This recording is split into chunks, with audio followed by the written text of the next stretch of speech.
Joe, it's got to be surreal for you because these last couple of days have just been amazing. Yeah, it's pretty wild. It all happened extremely fast. I have literally just got home. So people don't realize this, when I travel home, I lose a day. And I was just thinking, I have one day before I go back out on the road. We've got a UK tour this weekend. And I thought, I just can't wait to spend the day with my dog. And then got my car from the airport, flat tire. So, but you know what? I've had a lot of good luck, so I'll take a flat tire. That is the least of my worries. But I'm here, and I'm very humbled. I feel it's been, you know, the greatest week of my professional career. To go from being on TNA and standing there, with the Hardys and Nick, and for to be handed the mic and for Matt to say what he said, and then to go from that to finding out that this opportunity was going to be on the table, and now to having WWE's most liked video on X since WrestleMania, and it's still going. Not only that, the reel of the entrance on Instagram, I was scrolling back. I couldn't find, there's, other than Sexy Red, like in a couple of days, it's going to overtake everything. It might even take over her clips as well. So I don't know how far back it goes, but someone will need to look if it's NXT's biggest reel. It's insane. Joe, just take us behind the scenes. Number one, your schedule. I know Yeah. what the travel was because I know what my travel was. I'm home 12 hours today, and I'm going back out. I Yeah. don't lose a day. Chicago tapings end Sunday. Where do you go? So I left on Sunday to go to LA to go and do Chris Van Vliet's show. And we had two flights booked, one if it was happening, one if it wasn't happening. And Chris had to take me to the airport, and he's like, "Where are you flying to?" I'm like, "Just flying, like he's like, "You going up?" "Yeah, man, just flying." So Chris was very kind to do the interview a little bit earlier. I'm not sure he bought my excuse as to why we had to move the interview to earlier, but yeah, I was in LA for a very short period of time. Flew to Orlando, got in. It was like the last available flight to get me there. Got to Atlanta at like midnight. Got to Orlando at 2 a.m. And yeah, then Tommy, I met you there. And you would think that someone would be nervous going into a situation like this, but there's no one I would rather have had there than Tommy. And you think I'm going to say something wonderful about how great Tommy is, because he is. But let me tell you, after you've heard a couple of Tommy Dreamer Road stories, you're ready for anything. So, Well, thank you for that. And it So- was a great moment. And then afterwards, the Yeah. next day, and not in the morning, the next day you fly back to Scotland. You just Yes. arrived today. Yes, literally just so here's the thing, once I get home, I need to drive from Glasgow to Edinburgh to go pick up my dog. So yeah, I literally just got here. I'm in Edinburgh now. So, but yeah, I mean, How long is that trans? oh, in total, it's usually like maybe 30 hours, something like that Nice. in total. It's a good day. But I mean, who's complaining? I am Exactly. in that video. You can see me living my dream in real time. Yeah. It's who's complaining? I got nothing to complain about. There are so few moments like this in life. You have to enjoy every moment of it.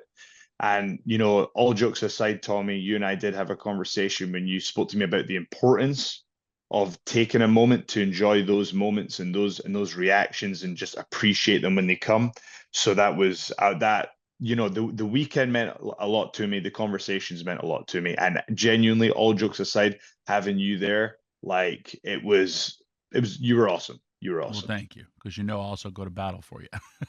Yeah, and it worked. I mean, that's one for the. You're seeing the fruits of your labor work. Like, honestly, what did that rush feel? I went back the first thing when I got home last night. I got home about 8 o'clock at night. I went and rewatched the segment, and because I wanted to feel it live for you. But what did that feel for you? Like, if you could explain that rush to the nation. What's interesting about it is it's not how we usually do the entrance. And so I was looking forward to experiencing the NXT production to see how they would want to do it. And so I'm actually out right away. I start it very similar to how Jericho started his entrance with turning around. So we started that right at the start. So I'm out there for a little longer. So I hadn't really prepared for how long that would feel in real time, because I usually have all the stuff that I do and I'm going to look this way and do that and walk this way. But actually, there was about 20 seconds where I was like, I can actually just take this in. And in the comments, people are saying you can see, you can see that's a genuine moment that I'm having with the crowd, and that's me looking up, going, "Thanks, guys. Like thank you." Like, because I just feel that the fans had my back that day. And the moment I heard, because obviously I go and stand out there before I turn around, and I just heard some gasps. And if you watch the video, you can actually see the camera shake.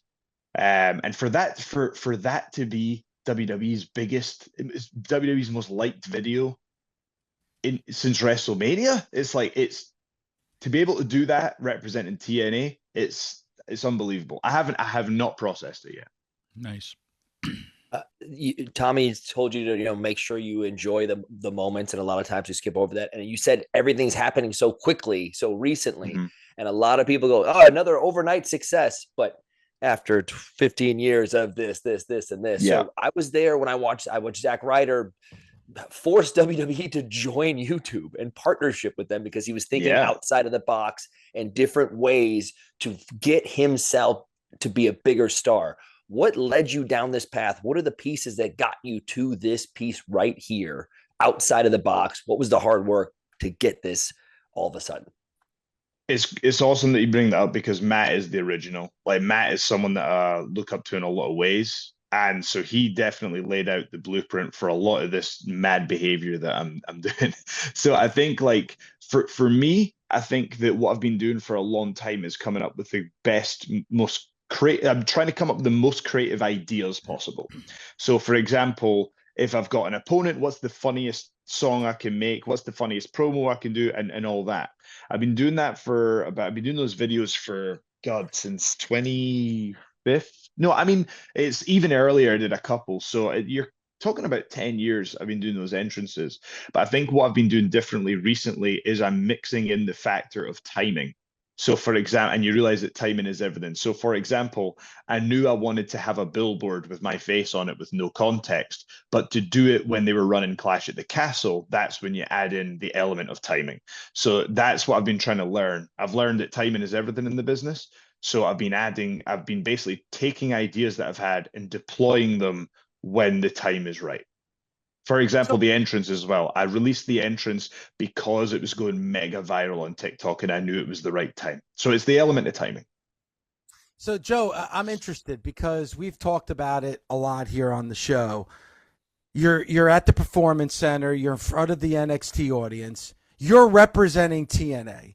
So you go out there, you cut a promo saying, I'm going to win this Battle Royal, then I'm going to win the NXT Championship, and then I'm taking it back to TNA, and the fans go crazy. And when you get eliminated, they're chanting bullshit when you get eliminated. So, before you went out there, I'm sure you knew you were going to get some kind of reaction. But did you ever believe, like, this? And those are the NXT faithful. Those are the rabid fans that wait for hours to get on a shuttle bus to go to the Performance Center to cheer on their NXT favorites. And they're cheering you to take the NXT Championship back to TNA. Did you ever think or imagine you were going to get that type of reaction on Tuesday night?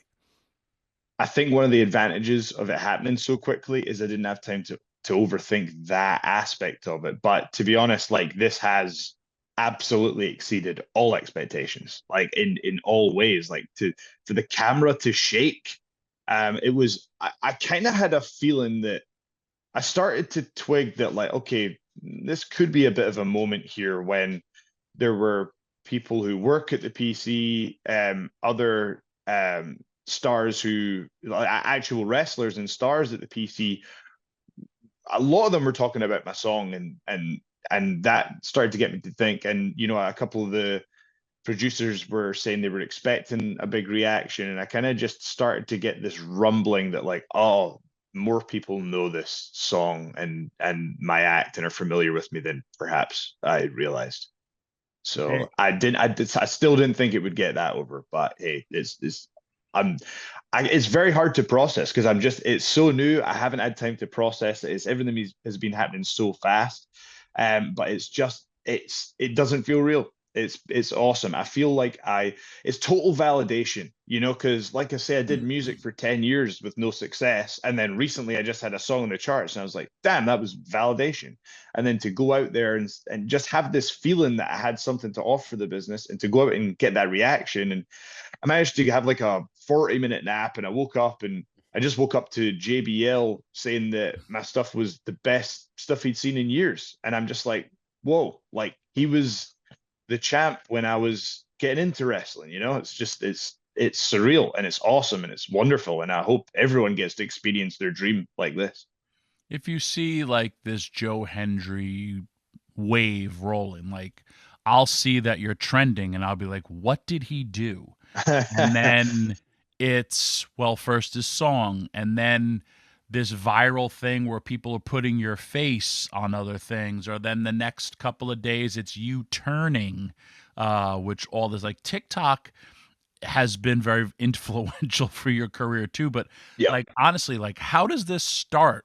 Like, do you put something out there and then, because I know, listen, man, and I say this, and Dave, I know his journey. I know like even how we had him on before and he broke down how he created this song where it's garnered for you to clap. It's garnered for you to do the things that he's asking you to do in his song. But how does this stuff happen? Is it by chance, or like you said, is it timing, or like how does somebody start, I'm going to make fun of this and Joe Hendry turning, and then you're trending? So this most recent wave of popularity, a lot of it is there is luck involved, but a lot of it was calculated. So for example, my brother quit his job at McDonald's. He was like, can't take it anymore. And he was editing for me like part-time. And I was just like he edits my food show for TNA. And I was just like, well, I guess you're a full-time video editor. I guess we better find something for you to do.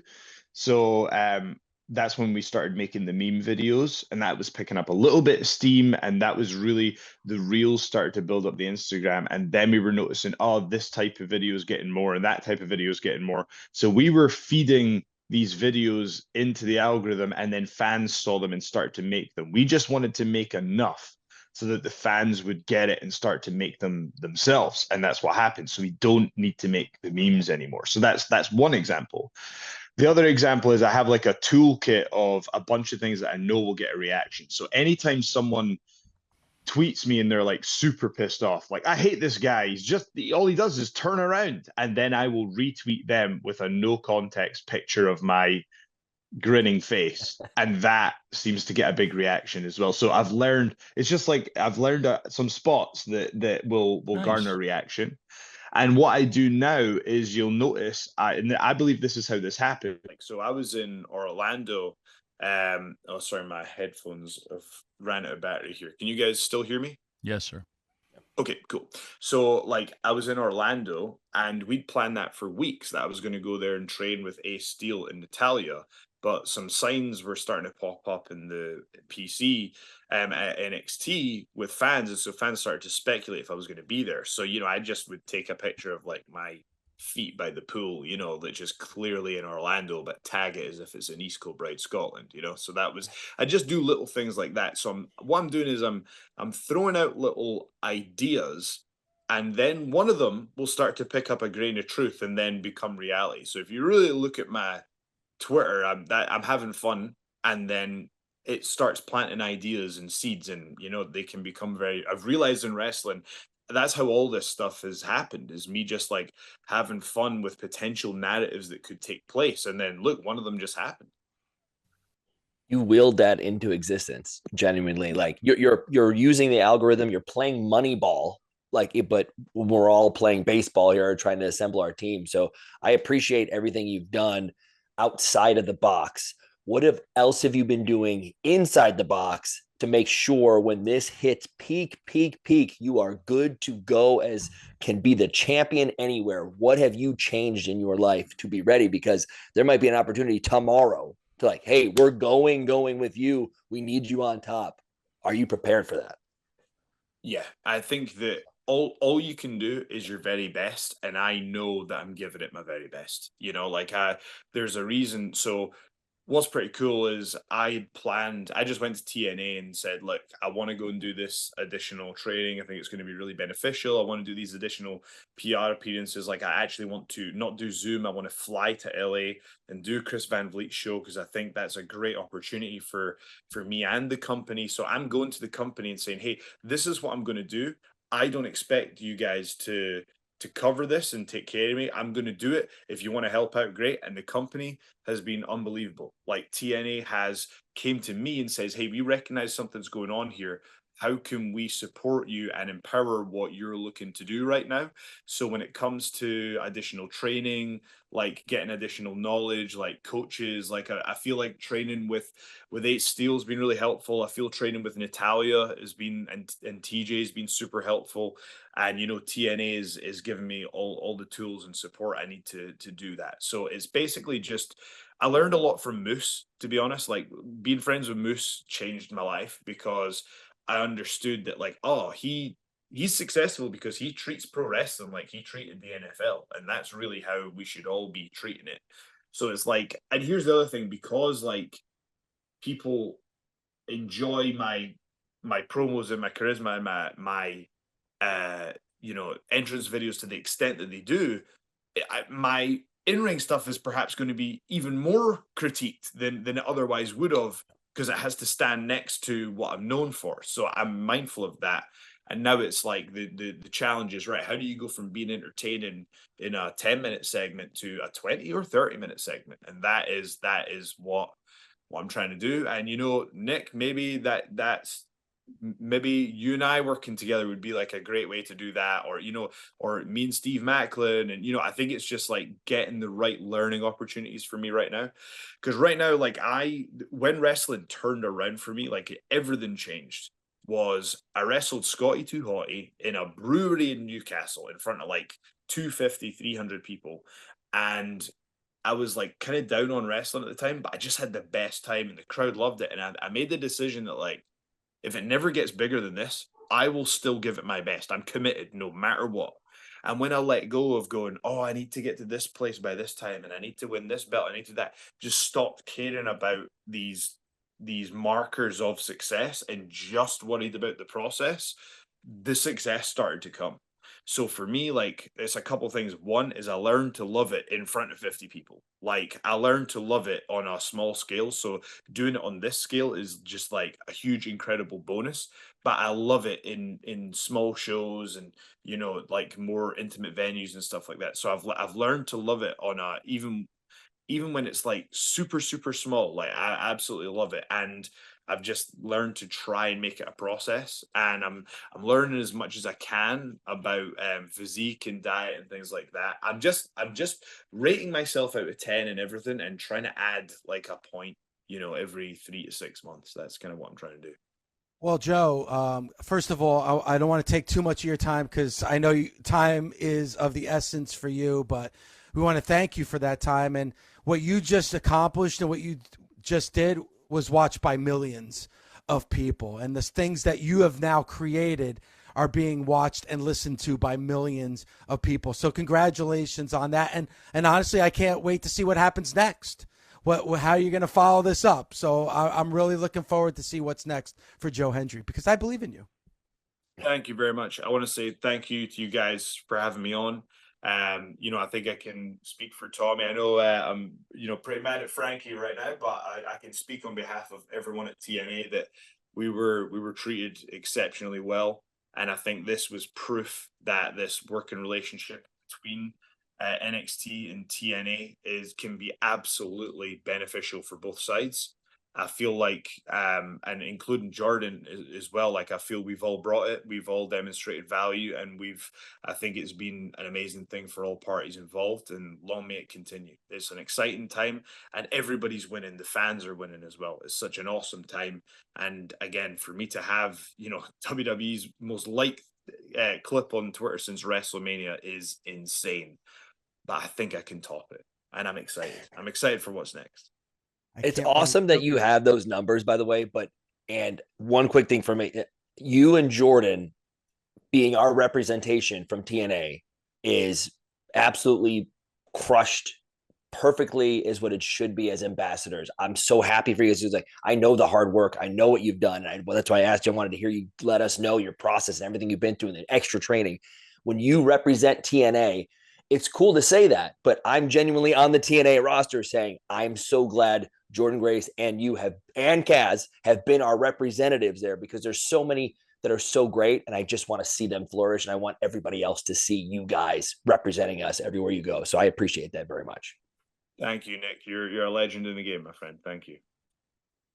Okay, Joe Hendry. Joe, thank you so much for the time. Thanks, guys.